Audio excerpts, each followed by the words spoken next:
So without further ado tonight, I'm going to turn it over to John Hare, our president, and John's going to introduce the program to you. John?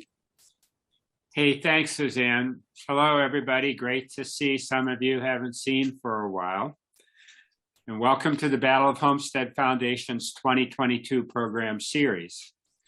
Tonight, we'll again dig deep in the fertile soil of American social and industrial history, and we'll talk a lot about the present and future for a region we know well, the Mon Valley or Steel Valley of Western Pennsylvania. We'll examine the long and torturous push and pull between big industry and environmental justice in our own backyard. And contrary to the current accolades for the boosting of hydrogen fuel carbon capture as an answer to climate disaster, our expert guests will challenge all policymakers with a very realistic plan that cuts fossil fuel production. Tonight's program is entitled A New Vision for the Mon Valley, Alternatives to Plastics and Hydrogen Hubs. And we're thrilled to have two eminent scholars, writers, and environmental activists as our guides tonight. Dr. Patricia DeMarco and Dr. Matt Mehalik. You've read their brief biographies in the event publicity, and you've likely heard them in the news. But unfortunately, the established corporate-dominated policy planners and their media too often muzzle their message, which is simple and direct. We can have clean jobs and clean energy in the Mon Valley, but not without the democratic participation in that process by the affected people in our communities, the workers and the residents. Dr. Matt Mehalik, director of the Breathe Collaborative, will first discuss 5 decades of the rise and decline of steel and energy production in the Steel Valley and the concomitant facts that our communities remain among the worst in family income, air pollution, and public health in the nation. He'll also relate how corporate promises and prior agreements have remained unfulfilled. He'll then introduce and invite Dr. DeMarco to discuss the imperatives and the strategy to secure clean jobs and a sustainable economy. Following the discussion of our guests, there will be a brief question and answer period. Everyone, please write out your questions to the speakers and post them in the chat, as Suzanne directed. Let me briefly tell you about the Battle of Homestead Foundation. Our founders were inspired by a dramatic labor conflict, the 1892 Battle of Homestead. The nation's eyes back then were on this thriving industrial town 12 miles downriver from Pittsburgh. The strong union, the Amalgamated, had built powerful alliances within their workforce, the community, and their region. They knew they had to defend their labor contract and its first-rate compensation and work standards. Their employer, the Carnegie Steel Company, who had prior signed a contract with them, as we know, a monopoly steel coal empire controlled by Andrew Carnegie and his henchman Henry Clay Frick, was determined to cut wages and break the union. When the contract expired, Frick built a 12-foot high wall around the mill, locked out the workers, and launched plans to import scab labor.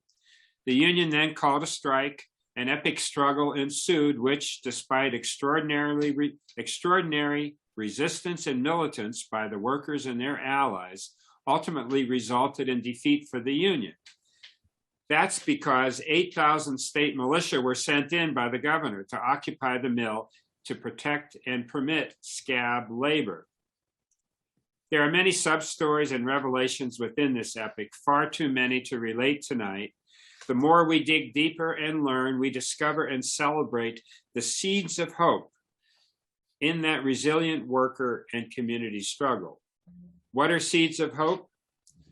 A story or discovery that another world is possible.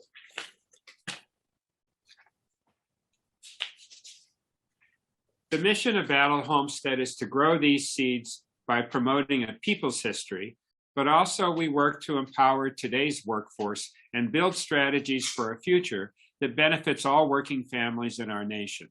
Our goal is to develop a regional center and institute for labor history and the future of work. We've been hampered by the COVID pandemic, and we've done our best to communicate in a safe way online. And actually, we've discovered new opportunities to reach out, educate, fundraise, and organize. Today, those seeds of hope that we've discussed still sprout anew, even as our country faces major social, economic, and political crisis. The climate crisis being the most deadly of all of them. But crisis can also mean opportunity. Since November 3rd, 2020, we can begin to see the light. We take heart and recognize the tremendous organizing by grassroots groups throughout the nation, many women-led, often in coalitions with organized labor. This heroic effort was the engine that expanded the electorate, giving voice to millions of average working people. Thus was propelled the election defeat of a mendacious anti-democratic president and his morally bankrupt enablers. But this hard-won progress is by no means assured to continue. Tonight, we again celebrate creative grassroots workplace organizing, alliance building, and people's history. We're optimistic about our mission as we see the growth of power for working men and women in their communities. So we say, come join us. More about our exciting upcoming programs in the wrap-up tonight. Now I'm delighted to give the mic to Matt and Patty. First, Matt, both of whom grew up and love our region. You can follow them on links you'll see tonight in the chat. Welcome, Matt. You're up. Thanks, John. I really appreciate it. And with that introduction and the history that you set, it really is amazing how much history resonates into the present. And I think we'll unpack some of that this evening in our discussion. I have some brief introduction slides to help set the stage, and then Patty and I are going to pivot to dialogue. So we want to make sure we have robust dialogue this evening. For people who don't know me, I'm Matt Mehalik. I'm the director of the Breathe Project. We're an air quality advocacy organization. And my evening wouldn't be complete unless I conveyed the latest status of our air quality. In spite of messaging that you might hear from our county health department, we still have a serious air quality problem, and adding to it is going to make things worse. Right now, if you average all monitors in Allegheny County, that average puts us at the 27th percentile. Compared with some other cities, shows you how far we need to go. But if you look at the monitors that exist throughout our county, you see there's a lot that are clustered in the dirtiest monitors in the entire country. And the one that's in the Mon Valley, the Liberty Clareton monitor, and the one that's in Braddock are the two that are on the most left in the top 10 worst monitors for air quality in the country. So the Mon Valley still continues to be burdened by legacy pollution that exists. And none of our monitors would pass the World Health Organization standards, and only one, the cleanest one in our county, would be what our advocacy groups are calling for new standards for air quality. And our county's in the worst 1% of counties nationwide for cancer risk from point source air pollution. Okay, so that's setting the stage. Now I want to show you a couple of images from when I was younger to what things are like now. This is my elementary school in Forest Hills where I grew up. My whole family worked in the Mon Valley, and that school is gone over the course of my lifetime.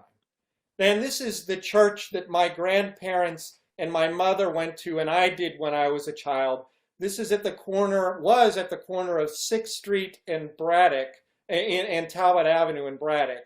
And that's what it looks like today. And of course, at the bottom of the street where I grew up was the Westinghouse R&D lab, and that is gone. And of course, you all know what this is.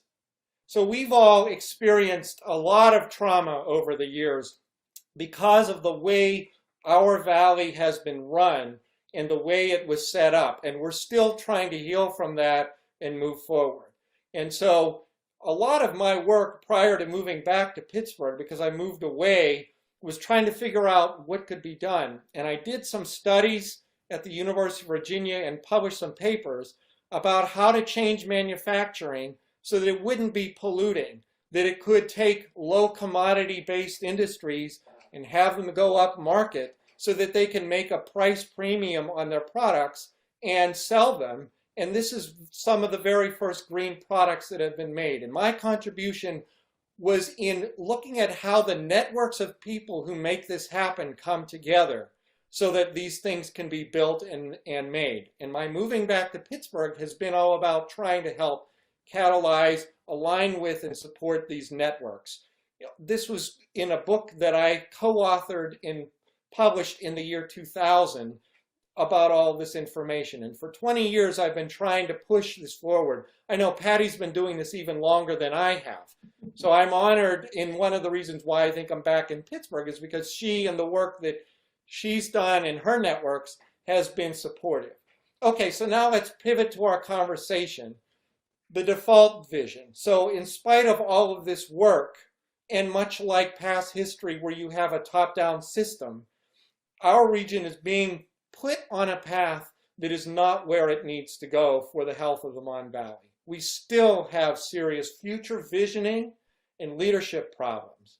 And inertia, avoidance, denial, obfuscation, mendacity only exacerbate and accelerate the price that we continue to pay. So this is a report that was released in 2019 by the Southwestern Pennsylvania Commission.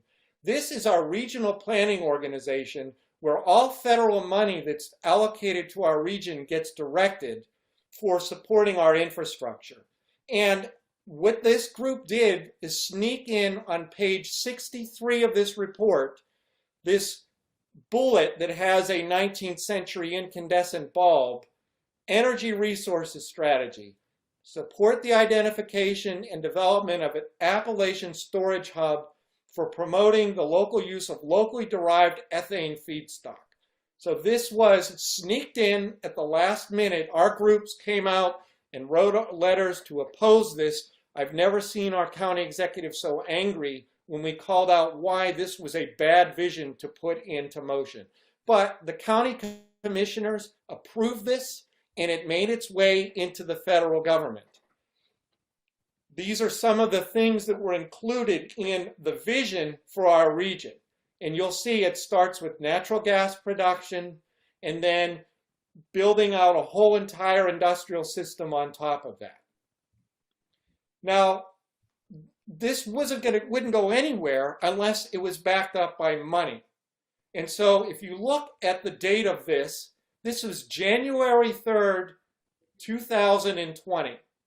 This was 3 days before the insurrection that took place in Washington, D.C. This was one of the last acts of the Trump administration. They passed this continuing resolution that funded a lot of things that were part of that vision that was in that SPC plan.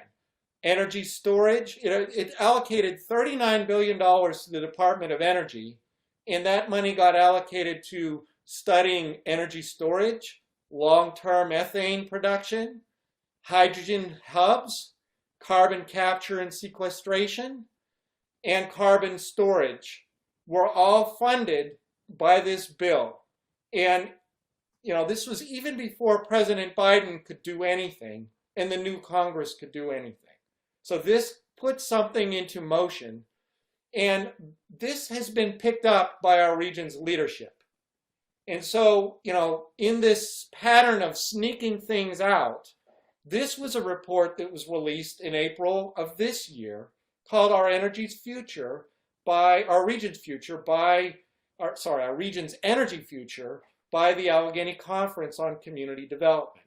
This was put out in a press release, which was basically a rally that took place at the Energy Innovation Center downtown Pittsburgh, where no one outside of this group really knew that this was happening. And they had a big press event that happened to talk about this as our new guiding plan for our region's industry. And so what does this vision look like? It's driven by greenwashing. What do I mean by that?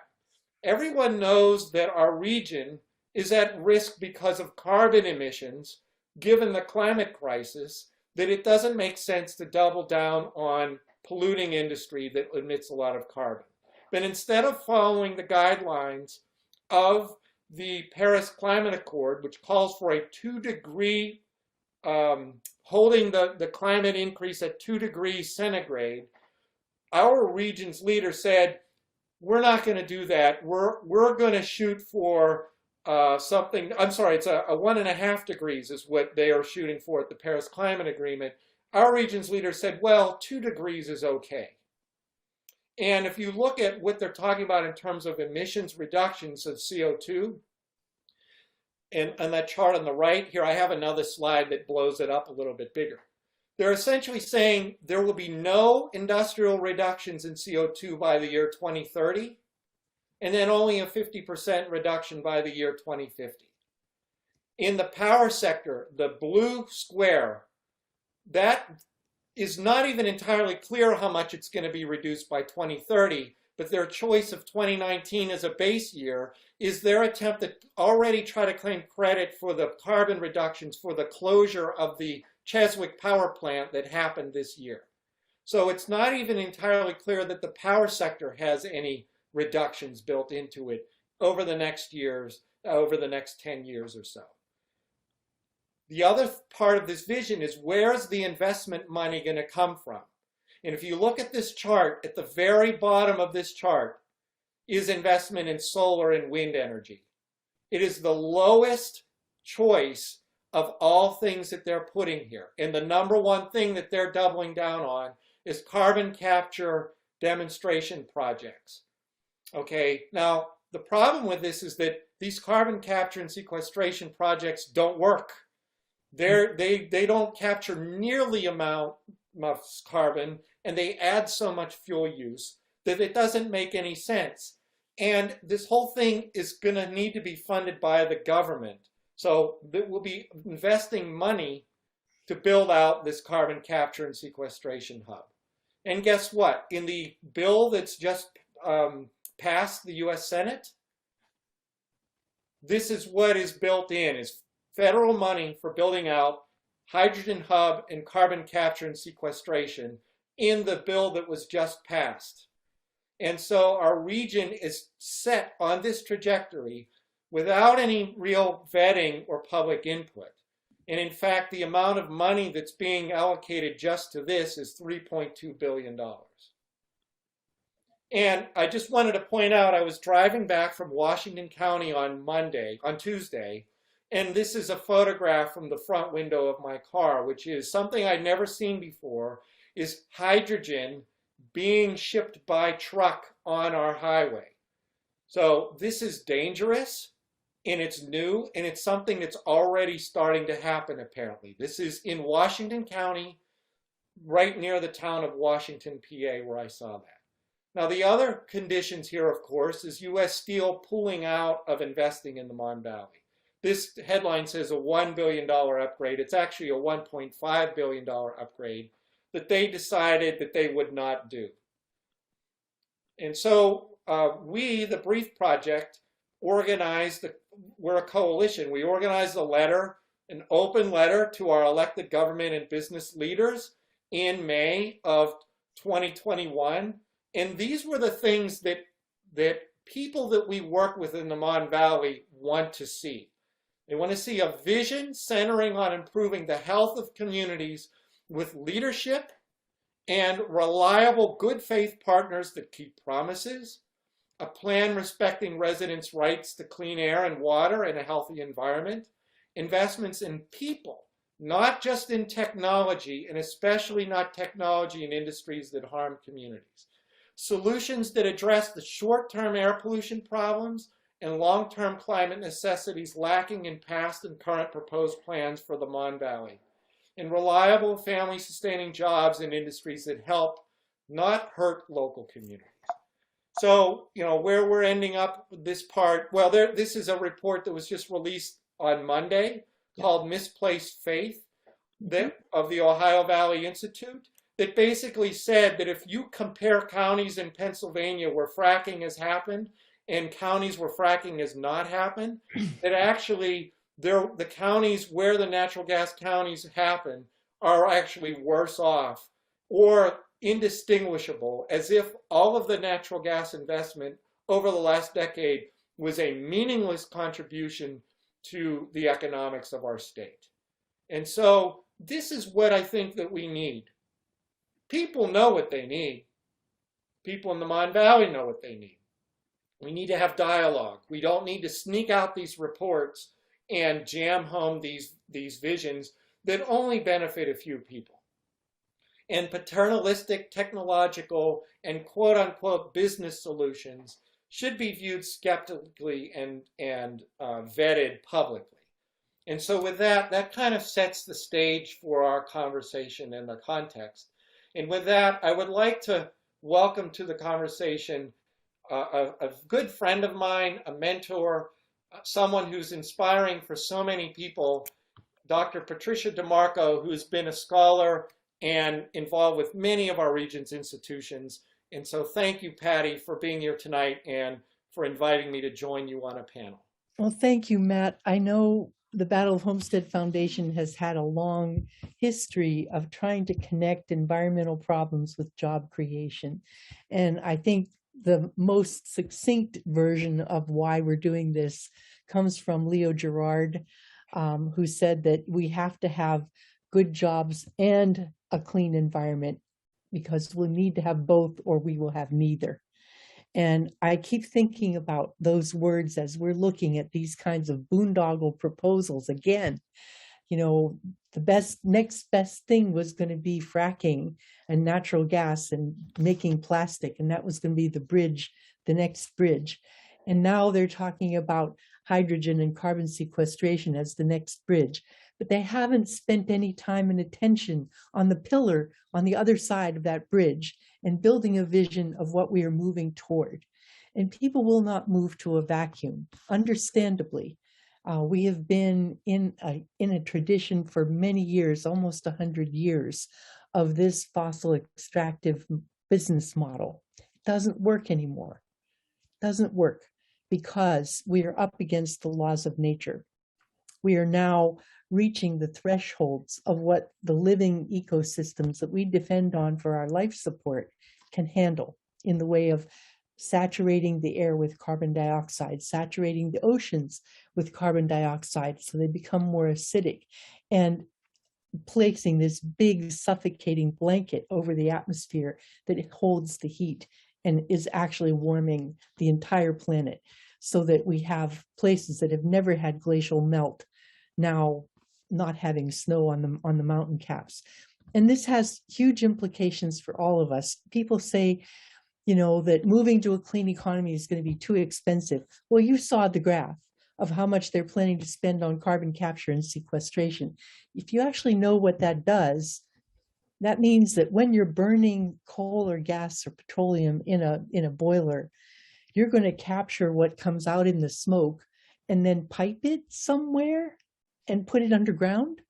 So I was asking the guys at the Cheswick power plant, actually, who were complaining about having to put scrubbers on. And they said, well, you know, the output of the plant, if you're recapturing heat, is about 35%. We can get it up to 36. And then you put these scrubbers on, it goes down to about maybe 30. And now if we have to do carbon capture, it's going to go down to 11. That means that for the amount of fuel that you burn, only 11% of it will actually turn into electricity you can sell. So you have to burn even more than you did before to get the same amount of output. The whole technology is an artist's confabulation that has never been proven, even at the laboratory bench model. So what I find frustrating, and what Matt described very clearly, is that the people who have a vested interest in continuing this business model of extractive fossil-based economy. Now we're doing natural gas from the Marcellus and Utica shale. Before it was coal, in between it was oil. That model is not sustainable, it is not viable. And the natural living world is giving us signals left, right, and sideways daily that we're hitting the tipping points. We need to make a U-turn in the policies that we have used to date. And the thing that makes me so frustrated is that I've been involved with the Reimagine Appalachia project now for 2 or 3 years. And when this plan of a plastics hub and a hydrogen hub came out as the future of the Ohio River Valley, when things were just beginning to peak before they started to slide off in about 2011, 2012, people started thinking about that isn't the fate we want for the Ohio River Valley. That isn't the fate we want in our communities. And the League of Women Voters has done Reimagine community leadership programs all across the state. I mean, we've participated in them in, Erie and Meadville and Lehigh Valley. And we went to Wheeling, West Virginia, and people came from Ohio and Kentucky and Pennsylvania. And we started to say, we have wonderful assets that have made Pittsburgh and the Ohio River Valley the center of manufacturing that it has been. And those natural capital assets are still with us. We have the geography, we have the connectivity with the rivers, we have the mountains, we have resources here, and we have a skilled and committed workforce, a very diverse, skilled and committed workforce. These assets are transferable into the new clean economy for the next generation. And it's here already today. We don't have to wait for some silver bullet or proving out some technology that hasn't even been documented to work yet. We don't have to rely on things for which we don't have solutions. We have the possibility now with the passage of the Jobs and Infrastructure Act and with the Inflation Reduction Act, we have actually made some commitments to moving into the clean economy. So the kinds of job possibilities that we have in the clean economy that could actually happen in the Mon Valley right here, things like modernizing the electric grid would create 142,999 jobs in Pennsylvania. And it would take a $3.2 billion investment from federal sources. It would leverage about $18 billion of private investment, because when you have federal dollars and match and make that kind of a commitment, you can get a $21.2 billion addition to the economy for modernizing the electric grid. Another area that, and this was included in the legislation that has passed, so this is actually going to happen. You also have the area of actually recognizing that we need to repair the damage to the land.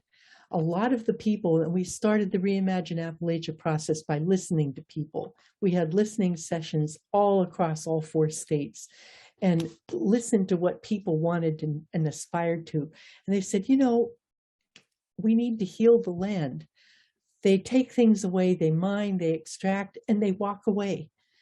They put big industrial complexes here, the business goes bankrupt, and they walk away, and the taxpayers are left with the mess. So they put money into these bills for repairing the damage, repairing abandoned mine lands, repairing and plugging abandoned wells, and that creates a lot of jobs. It creates 9,283 jobs just in Pennsylvania. And that kind of thing can make a big difference to communities.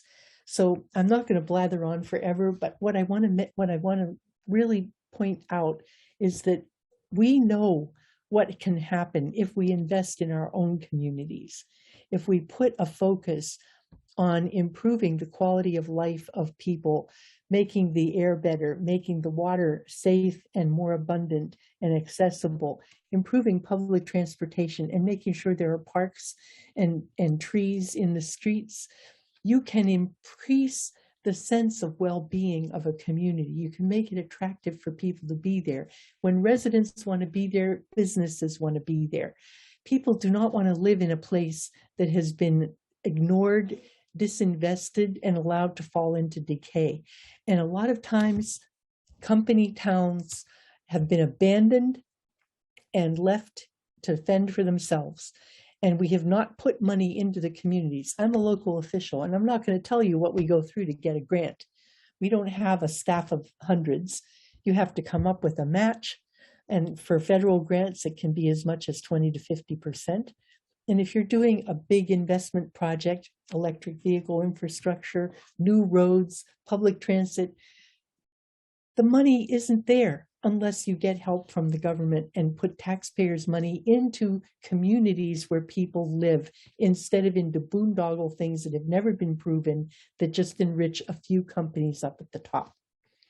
So Matt, what do you think it's going to take to shift what people actually want away from what has happened in the planning process, where behind closed doors in Dick Cheney's smoke-filled back room, where the National Energy Act of 2005 created an exemption from 7 federal environmental and worker protection laws, or else fracking would be illegal. Now they've built this whole construct on something that's based on an illegal foundation. The people don't want this. The people want to stop it. So how can we make that U-turn? What will it take to have that happen?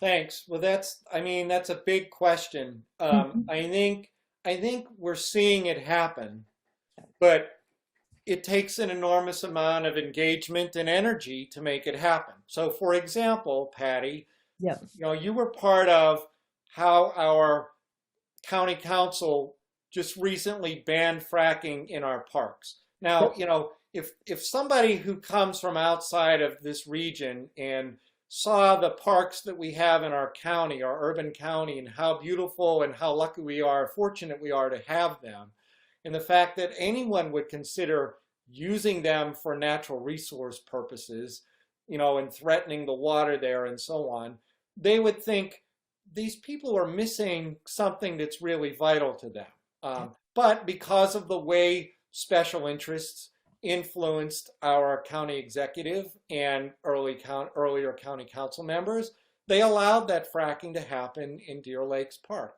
But, organizing, persistence, getting elected officials in place who are aligned with the values that people want to see, it takes an enormous amount of effort. But the reality is, our country is a 220, almost 250-year experiment in self-governance.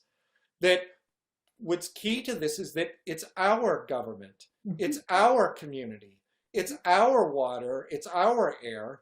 It belongs to all of us. All of it belongs to all of us. So we have to take the initiative and responsibility to advocate for those values that mean something for us, rather than what's happened over the last 50 years, I think, is people have allowed themselves to be demobilized.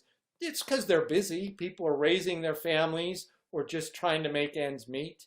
But if enough of us who pool our resources together and have conversations like this, we can hold our government accountable. We can choose leaders that have the values that we want to see move forward. And it also begins with models that are the right solution, the versions of things that we want to see more of. So, for example, it's entirely possible. I showed you that slide of that textile manufacturing it was a photograph I took in 1996. I was working on a project that's in the upper Ruhr Valley of Switzerland, where they made textiles for 400 years. And that industry in the late 90s was being decimated by competition because it was being undersold and the labor costs were high and the materials costs were high in Switzerland. And that mill was going to close. It was 35 people that worked there.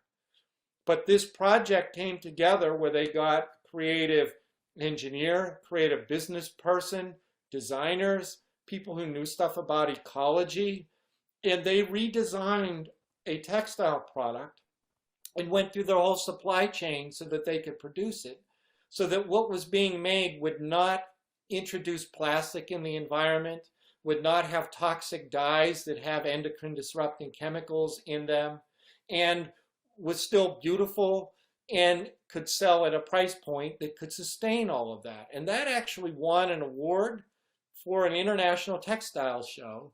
And that really launched green textiles worldwide, that project. It's one of the reasons why I was fascinated by it, because of the parallels that exist with our own experience of having an industry which is a low margin, high volume, commodity-based business be dismantled slowly over time because of the lack of investment, and the markets are shifting for it. So it can be done if it's done in a smart way, where we come together and build the networks and invest in the things that support that type of infrastructure. We do have the knowledge base here locally for it. We do have a workforce here that knows how to do things in a very skillful way. And so that's what we want to see more of. We can't let an organization, the Allegheny Conference for Community Development was launched in the 1940s because of air pollution problems and water pollution problems. And that's when civic leaders decided that those things needed to be solved, and they worked on them. Well, somehow we've lost our way. That group has lost its way, and it needs to be in touch with these sorts of things so that we can get back to going in the right direction. Sorry, Patty, go ahead. That's okay. It seems to, I know this is something that if you polled the population, they would not elect to go in the direction of yet another highly polluting, highly capital intensive, at the public expense kind of an industry. But there are in the new legislation that hopefully the House will pass on tomorrow, that they will invest in industrial transformations so that we can actually clean up some of the businesses that we already have, and also invest in businesses that rely on manufacturing. Now, one of the things that I have found fascinating as an asset for our own area is that we have 20 business and technology incubators in the greater Pittsburgh area. And I have a link to where they are that, we can put in the chat later. But if you look at about the 125 or so new businesses that spin out of those incubators after they're in there only for 5 years and they have to move out, most of them do not locate in the Pittsburgh area. I really think we should put a directed effort into capturing what it is that those companies that we have created here with the intellectual capital of our universities, and connect them to the very diverse and robust skill base of the workers that are here so that they can stay here. I know there are plenty of places in our area where we can locate new businesses for development.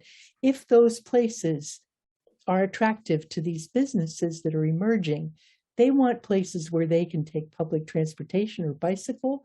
They want to have treed avenues to walk or ride under. They want to have park amenities that are in every neighborhood, not that you drive miles to get to.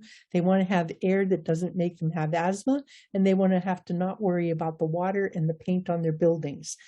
We need to invest in our communities, in our community infrastructure to improve the average everyday quality of life. And then we will have something to market to keep these businesses here instead of having them go off somewhere where they think they're going to be better off. I can't imagine anybody these days moving to a place like Texas. If you look at the climate trajectory in some of the places that are considered hot spots for growth, well, they're going to be hot spots, all right. They've had record droughts for 5 years in a row in some of these high-tech guru places. Well, the air conditioning only gets you so far and increases the environmental justice inequity. We're going to be in a place with any luck that will have a relatively moderate climate if we can get ahead of the curve and not poison everything for people going forward. Another area which I think we really could be productive is, we don't really market our own capabilities, even to ourselves, never mind to other businesses. Earlier this year, the Battle of Homestead Foundation had a speaker from the international, the IBEW International out of Seattle. And he talked about the fact that their union organized a marketing campaign to attract their next employer. We could do that. We have wonderful workforce here. We have wonderful union leadership here. They tend to just fall in line and follow the carrot that's put out there by the Allegheny Conference and others. When did they get to have the last word on what we do next? They're not the majority of the taxpayers. And I used to go to the Duquesne Club business meetings, breakfasts that they had, and I was always the outlier from, Chatham University asking the rude questions. And one of the things I asked was when the marketing director for Shell was there while they were trying to land the project and soliciting the $6 billion subsidy that they got to put that plant there. I said to her, well, you're putting up a brand new plant. Surely you'll be using green chemistry principles for your production design. And she said, I don't even know what you're talking about. She said, talk to our, she sent me off to some tech guy. They did not even get the concept. So when we need to look at is making a new manufacturing base that goes away from the raw material to trash model and moves into the minimum raw material, recapture, reuse, repurpose, circular materials economy, which you did your research on in your thesis. So I think we're both of us way ahead of our time and have been screeching for years, but now I think it's time to mobilize the Army. And I would like to open the floor to questions from our audience and see if we can engage some other ideas in here. Do you think we're on the right path to be resisting the mainstream investors? And do you think we have a good story to tell for a green economy in Pittsburgh? And what are our best allies to show up in force like we did for getting the county parks blocked from fracking? We had hundreds and hundreds of people. We had a lot of them at Deer Park when we tried to stop it the first time, but we got rolled over by the industry, promises, none of which have come true, all of which have been violated.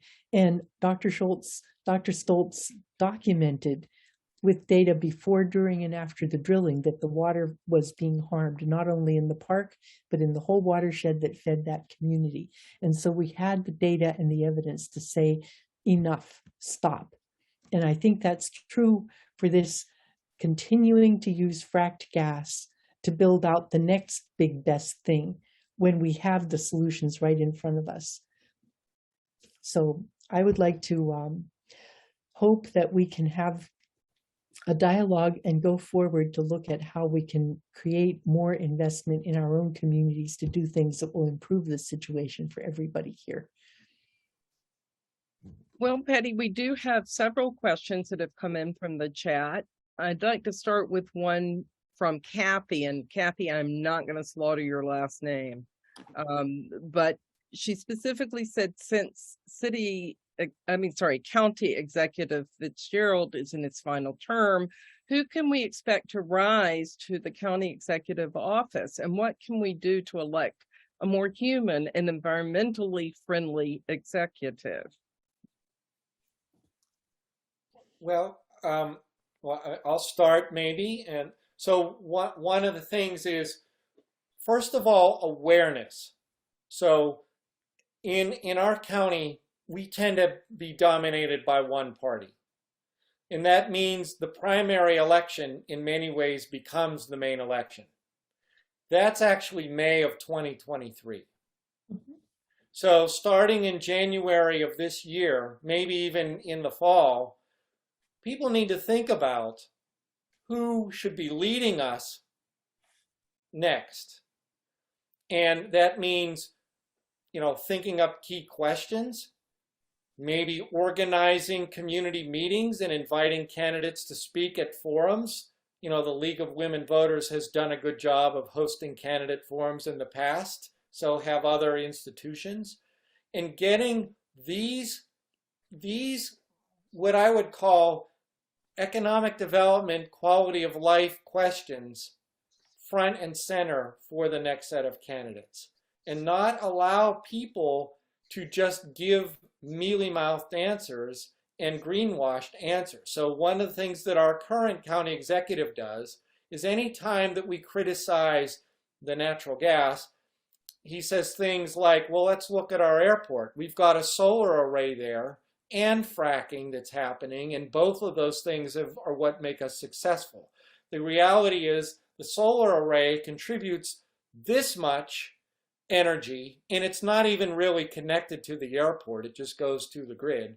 And the fracking part contributes this much, and it's like it's greenwash. So people need to know that that's not how this should be structured, that there should be fundamentally investment questions in the community foregrounded when the candidates are vetted or selected. Also knowing that that person appoints many people to many of the boards around the county. So it's not just that one person, but asking that person, who are you going to appoint to be the next Board of Health director, and who's going to sit on the county Board of Health that's responsible for our air quality? Mm-hmm. Those are the sorts of questions we need to work on now. I would say the other thing that would be important in this process is to hold up the examples of things that are working and seek people that will promote those. Trying to get better connectivity through public transit, making sure that we have communities that have safe bus stops and safe, they say, well, there's no ridership on this. There's no point expanding the bus service. But people are expected to stand in poison ivy patches without any space to get off the road at a bus stop. They're not going to go there. There's no safe way to get to the bus stop and be there. So being, diligent about showing what it takes to have success. And the solar story, every time Mr. Fitzgerald brings it up, I just have steam coming out of my ears because, as Matt said, theirs is basically for decoration. Our borough building has enough solar on the roof that it makes more energy than the building uses on an average annual basis. And we're now looking at putting solar on 2 or 3 more buildings as soon as we can figure out how to finance it. So doing, the issues that work and put people to work. They have put a new weatherization assistance legislation in the state of Pennsylvania that will create a lot of jobs. All right, who's going to organize getting that grant money out of the federal government through the state government into the communities where it's needed? That can happen much more expeditiously if the county is engaged in doing it, instead of making sure that all the frackers get the most money they can, because they don't give very much back. One of the things the Reimagine Appalachia blueprint required was a community benefits package to be attached to all federal dollars. That did make it into the reconciliation bill. So it's one of the things that really has to be attended to when you have new leadership elected, is that they have to be held accountable. Just as a follow-up to that, are there organizations among the several environmental organizations in the area, are any of them in the business of putting up candidates and organizing to elect candidates specifically on climate issues? Yeah, I mean, there are several that do that. There's Conservation Voters of Pennsylvania, which is statewide. Then, regional, and we also have Penn Environment and Clean Water Action that do exactly those same things. So they are vetting candidates, and we'll expect to see a lot more of that going forward. So yes, I think the key thing to think about here, this is where this is a little bit different, is that most people approach the environment from the perspective of it being a constraint on what you can do. And what I think Patty is talking about is actually seeing the environment as a source of innovation that actually makes everything better because it's baked in as a primary goal in the first place. And that means that you're not wasting resources. It means that energy is very efficiently used and distributed. The materials don't present long-term problems that require cleanup or disposal or management in dumps and things. The products themselves are not things that last only a few minutes and then they end up in a landfill. You know, it's being smarter about all of those things. And actually that means we're investing in a much smarter way. I just add one more thing, Patty, and that is today a new study came out that showed that Pittsburgh is ranked last in terms of housing quality in the country. That 1 in 11 houses in Pittsburgh has problems with its foundation, whether it's got a cracked foundation or subsidence or leaks or mold. And it's because we have a very old housing stock. You know, this is happening at a time when our next county executive will be looking at reassessing property taxes. Mm-hmm. So these are two things that can be linked in a creative solution that can improve the health of everyone in the county, because if we're eliminating mold and leaks and things, that reduces respiratory problems population-wide, and it improves the value of property. And it means that when the property is assessed, its value actually is increasing and the investment happens within the community. Right. So all of those things can be done in a smart way. And it's an opportunity for us. Yep. And I think that's the key thing, is that we have to look at things that invest in our communities. I mean, the buck stops at your local government, and our capabilities to address problems locally are diminishing because they take, you know, priority to give these glamour projects that don't really put anything back into the community themselves. Unless you force a company to do that, they'll give the minimum, the 5% that they have to give for charity for tax deduction purposes, but they don't really care about what happens in our neighborhoods. So, well, speaking of sexy sound bites and the like, can you talk a little bit more about the hydrogen hub and how it's being promoted versus what you see as the real issues?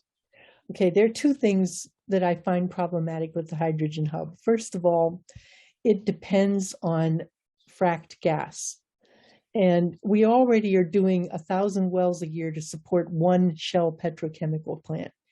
It will be 3 or 4 times that to support what they're talking about for a hydrogen hub. And it is very energy intensive. It is very expensive. And that is going to be borne by the federal government on our taxpayers.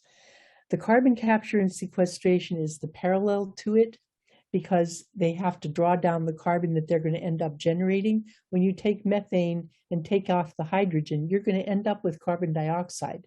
Methane is 1 carbon and 4 hydrogens. You don't have carbon-free hydrogen from fracked gas.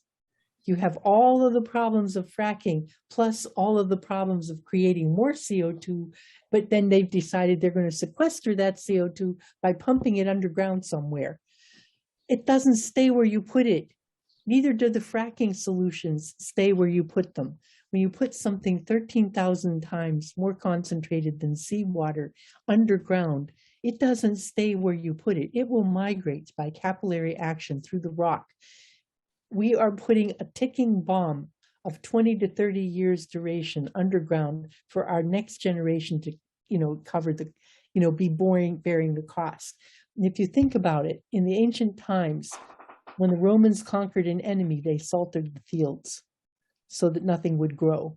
We are salting the groundwater of our next and the next after generation. It is unconscionable and completely wrong to go continuing, and it's a lost opportunity cost, because the money that you invest into this very expensive, unproven technology could be going into things that we know work, like passive solar design houses and wind systems and battery systems that are not based on lithium, but are, earth systems or acid water-based systems, things that can be propagated and that are not real expensive, that you can build into microgrids that would make our buildings more viable, make our grid more resilient, and make more people able to participate in a shared prosperity. Sometimes I think that's the part that these guys don't like, is that it would be a shared prosperity that reaches more people and that would improve all of our communities, not just the top 1 or 2%. And I see Larry put in the chat Yeah. a point I was going to make, that we don't need to do a Rube Goldberg process starting with frack gas and ending up with hydrogen. When renewable power already meets the needs that we have within the existing financial system without requiring subsidies, it's already out competing with these systems. So why would you do this? The only reason why you would do this is because the people who have invested in this don't want to stop doing it. And they want to maintain their interest at the expense of other people. There's not a good economic basis to continue doing this. There's not a good moral basis to continue doing that. We already have the solutions that the market has selected. It just takes some time to convert it, and we need some time, and we don't need to be putting these barriers in place to stop that from happening. Right. And if we wanted to, just like what happened, I mentioned about some bad things in the bill that just passed, there's some really good things, really, really good things in this bill that passed too, that can accelerate some of these things that we need to see happening, like green power, heat pumps, I think transportation. Massachusetts, I think, just passed a law that allows there to not require hookups for natural gas. Like, its local communities are allowed to ban requiring hookups for fossil fuels for new houses that are constructed. There are states that are already doing some of these things. Yep. We need to be doing more of that. One of the most exciting things I find in this Inflation Reduction Act is the natural infrastructure. It will create 600,000 good jobs. And what this does is real carbon capture and sequestration. It protects forests, wetlands, natural ecosystems to shield communities from climate impact. But it includes, coastal communities to restore storm and fishery related damages, establishing forests. And we have a lot of people in our community who plant blueberry bushes and other kinds of native plants. This would provide funds for that kind of thing. Improving our national parks and replanting to restore public lands, and healthy soil. 380,000 jobs from investment to support farmers who are converting to regenerative practices. This is one of the pieces of the Reimagine Appalachia blueprint that made it into the law. 380,000 jobs. And that is real carbon sequestration into the living soil, into living trees and plants that captures carbon for sure and sequesters it in a way that does not harm the environment, that doesn't create a lot of side effects that are not beneficial. So I don't think we have a paucity of solutions. I think what we have is a lack of recognition that the laws of nature are not negotiable, that we are up against the limits of what the natural ecosystems can absorb without changing our life conditions tremendously in ways that will not be beneficial to people.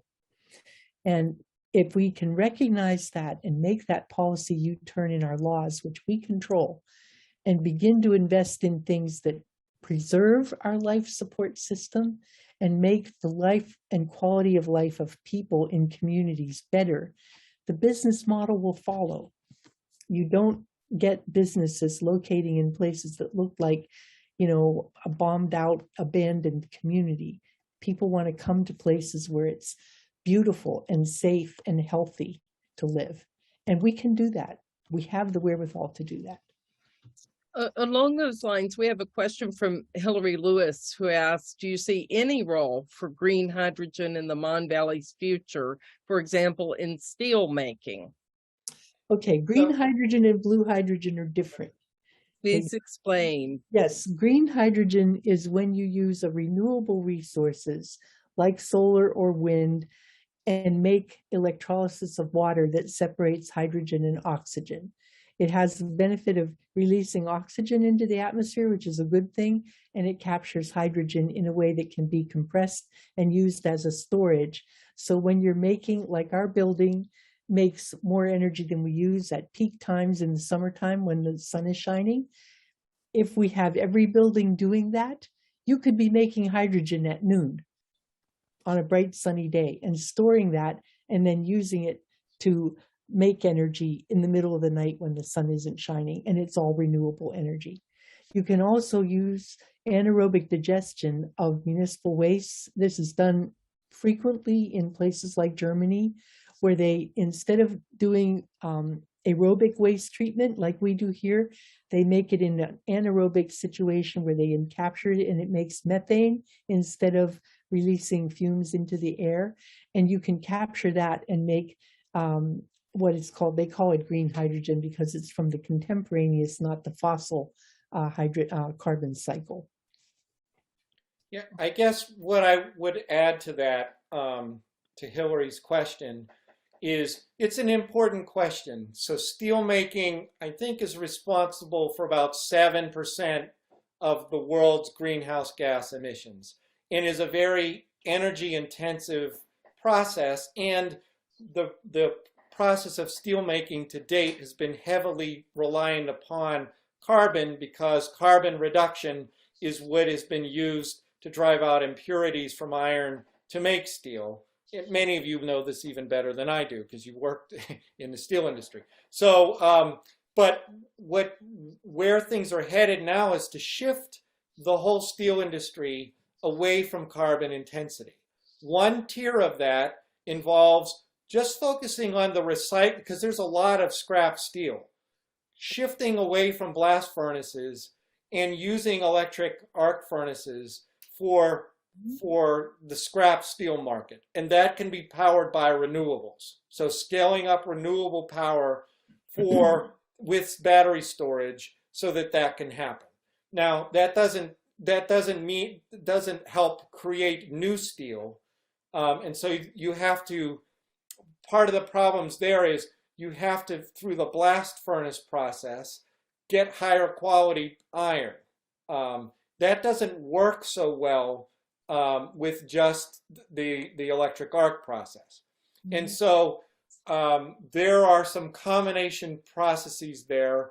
There's one out of an outfit in Boston called Boston Metals that requires a little bit higher quality iron ore as an input, but it doesn't require the use of carbon at all or hydrogen. It just uses an electrolysis process to create steel. So that's another niche opportunity for our region.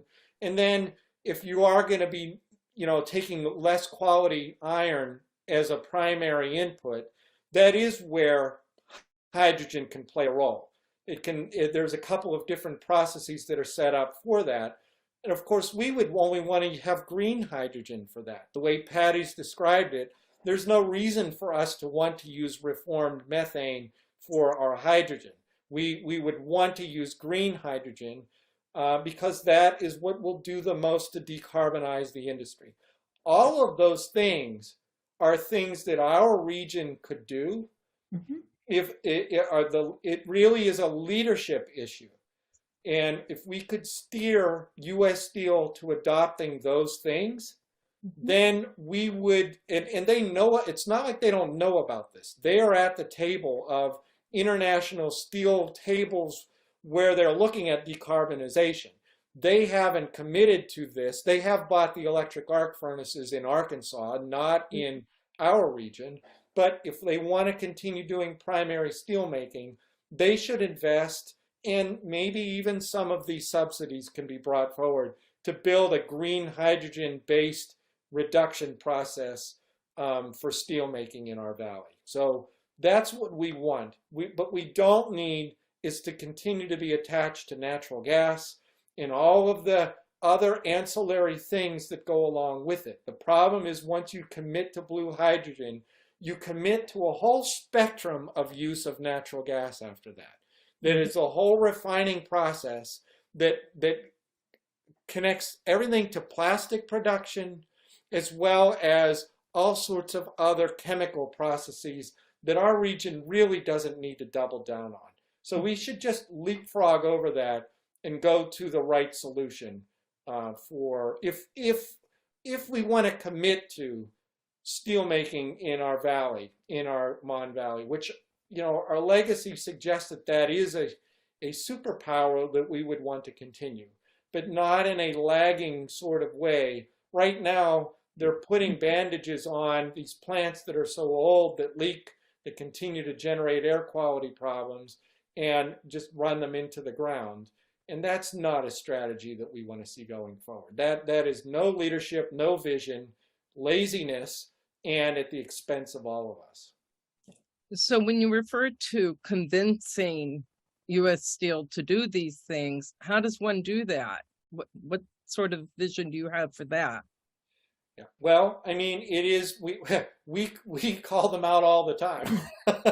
You know, we do on social media, with our press releases, when there are public comment processes, they know what we're saying and asking for. You know, we need more people to be doing it. Right. And we if need more people we need more voices, and we also need the workers to get involved in asking for a better future. And I think a lot of times we have been complacent in saying, well, the unions take care of themselves, they know what they want. But a lot of times they've been bludgeoned into following along because they are threatened with losing their jobs. And I think what we need to make sure people understand is that there are good jobs in the clean economy that use the same skills that they're using now, but applied in a different way. And I don't know, I'm looking at the time here. I do have a couple of pictures of what those look like. If you want to move to that at this point, Suzanne, maybe. Okay. And I've just a few to show you that, you know, some of the myths that we've been told about jobs in the clean economy not paying well and not being good quality jobs that are just myths perpetrated by people who are trying to suppress the options that we truly have. So could you share the slides up for me, please? Yes. Thank you. As soon as I find them, I will do that. Oh no, they should be. No, they're here. Don't worry. No worries. They were here a little bit ago. Yes. While I'm doing that, I did have one follow-up from the question before, which is, what's the role of local news, or lack of, in informing and educating people on these issues? What are the media sites or sources that report on local efforts that can amplify the work of some of the organizations mentioned? And how can people learn about and connect with groups and individuals interested in these issues? Well, I'll let you take that one, Matt, because I'm not involved. Well, in some ways, so it's a mixed picture here. In some ways, we're very fortunate because we do have local foundations that support public radio, public news, you know, programs like the Allegheny Front, and you know, Public Source, independent media that do cover these things. It's just we need more people to know about those outlets and follow them and use them, because there is thoughtful coverage. Now, as far as mass media goes, you know, our television stations and so on, you know, the same folks that sit at the Allegheny Conference are the same folks that talk to the editors of these media programs. And, you know, the Sunday Business page or our region's business never covers these things. They did up to 2011, 2012, and they stopped doing it. And instead, they're doubling down on the messages related to oil and gas and petchem and so on. So that's the challenge that we face, is the leadership that's bought into this vision that we don't want, they've doubled down on it. It's our job through forums like this, social media, talking to independent media, you know, Inside Climate News, that's a good source to follow. They cover these stories. Environmental Health News, very good journalism about the health issues associated with some of these technologies. So the information is out there. It's getting it in front of people and getting people mobilized is our challenge. Okay. Patty? Thank you. Okay, you can go to the next slide. I just wanted to say that we are looking at how work is in the clean economy. And you need to know that you have, if you just look at the energy sector alone, you have really three parts of the energy economy. One is production, one is in energy efficiency, and one is in energy management. I'm going to give you an idea of what kind of the skills are in each of those areas. But first, I want to show you the wages level. Could you show the next slide? So you have here in all three of these energy sectors, the average wages are above the national average of $23.86 per hour for these kinds of industries. Clean energy production tends to be the highest in 28.41 an hour, energy efficiency 25, energy management 27. These are not low paying jobs. These are good quality, good paying jobs. And next slide, many of them are also union jobs. If you're in clean energy production, you need electricians, electrician helpers, installers, repairers for solar systems. They include nuclear power plant operators and electric power plant operators. Electric grid people are going to need a lot of those. Energy efficiency, all of these skills are good union jobs. Roofers, roofers helpers, pipe layers, plumbers, pipe fitters, steam fitters, HVAC mechanics, HVAC installers. If you're inserting geothermal earth tube systems, you need the same skills that you need to drill for gas. Drilling, knowing the hydrology, knowing about how to put piping underground, knowing how to connect and flow. All of these things are good union jobs, good union paying jobs. Next slide. Environmental management, this has all of the management levels of things, hazardous waste, refuse recycling. This also goes into the circular economy management, septic system engineers, plant and system operators, conservation scientists. And there are many, many more. If you include recovery of abandoned mine lands and regenerative agriculture, what we really have here is a need to recognize that we are at a new opportunity area. We're at the dawn of a new age, a finer future, a better future. But we have to seize that. We have to use what we know, organize and fight for what we want. Don't stand by complacently and get rolled over by people who are working only for the vested interests. Next slide. So this is a call to action really to all of us. Climate change is going to happen because of the result of human actions, and our laws have to change to enable and promote the green jobs economy instead of protecting the fossil industries. We're looking backward to a world that no longer exists. Last slide. So the next steps that I see out of this process and this conversation would be to document and promote the skills of our Mon Valley labor force in the shape of how they fit into the new economy, into the green economy. And then survey all the companies that are coming out of the 20 business incubators in Pittsburgh. Let them know that we're here. Help them find places and niches in the communities that need jobs and that need and would welcome a new business. And market the Mon Valley as still an excellent center for manufacturing, innovation, and quality of life. All of the natural capital that made it a manufacturing center from olden days are still here.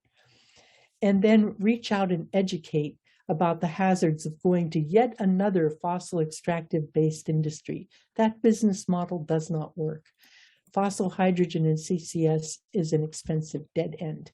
We should call it out as such, document how the past hasn't worked, and go forward on a new brighter vision for a better future.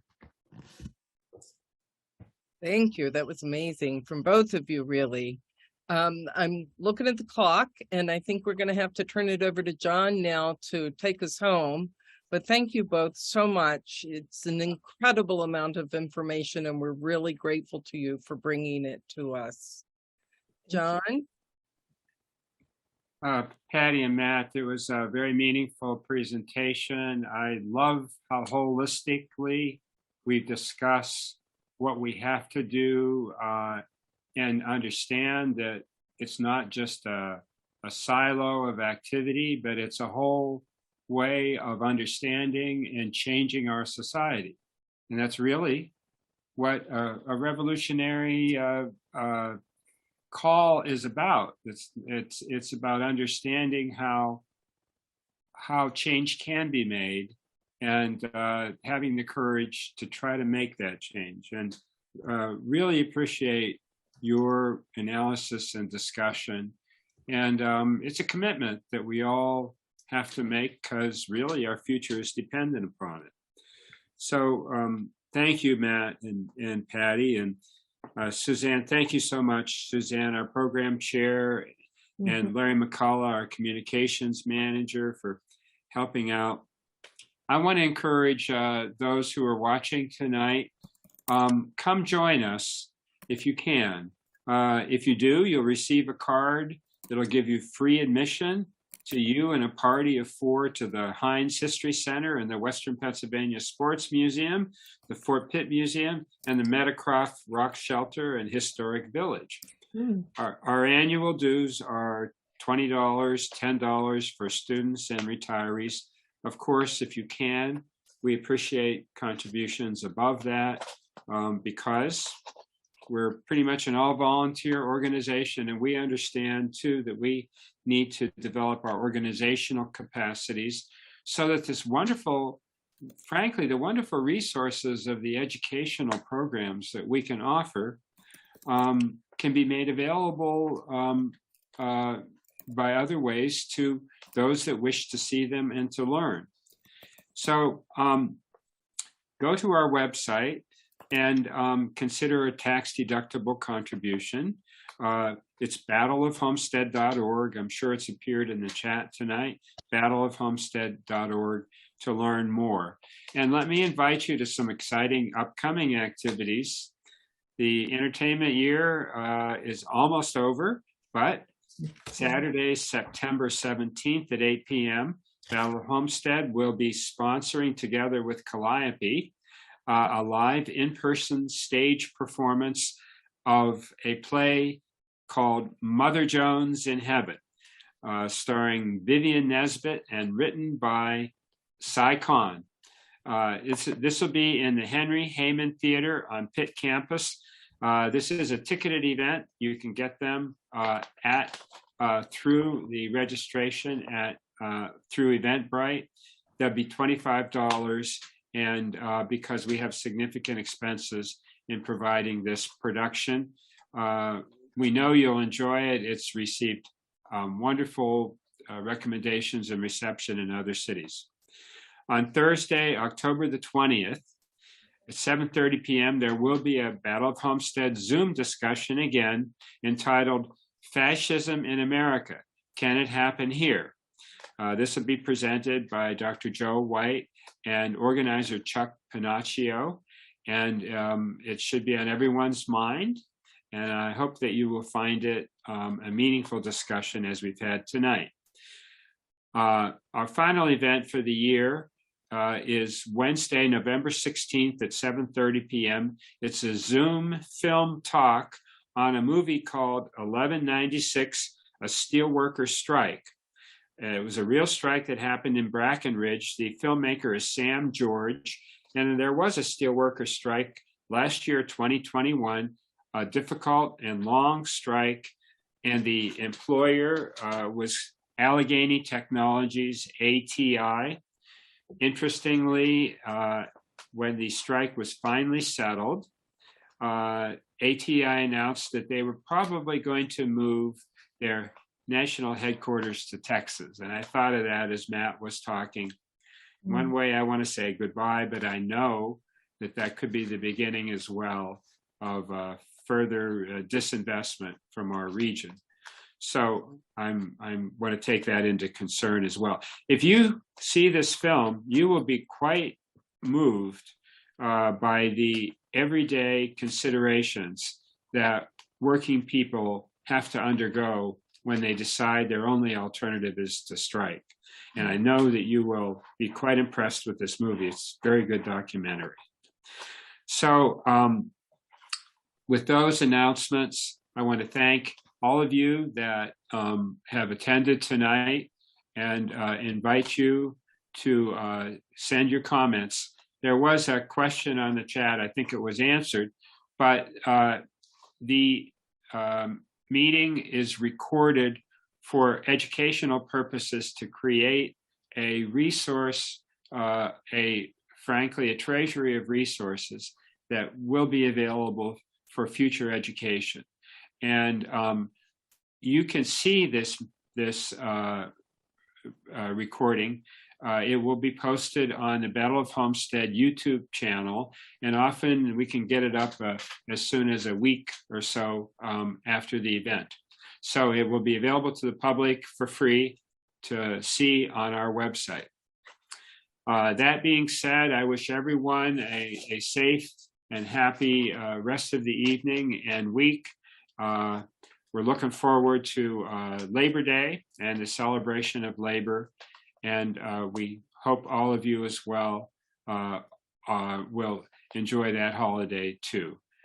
Take care. Let's stand in solidarity and let's build the kind of coalitions that are going to make real change.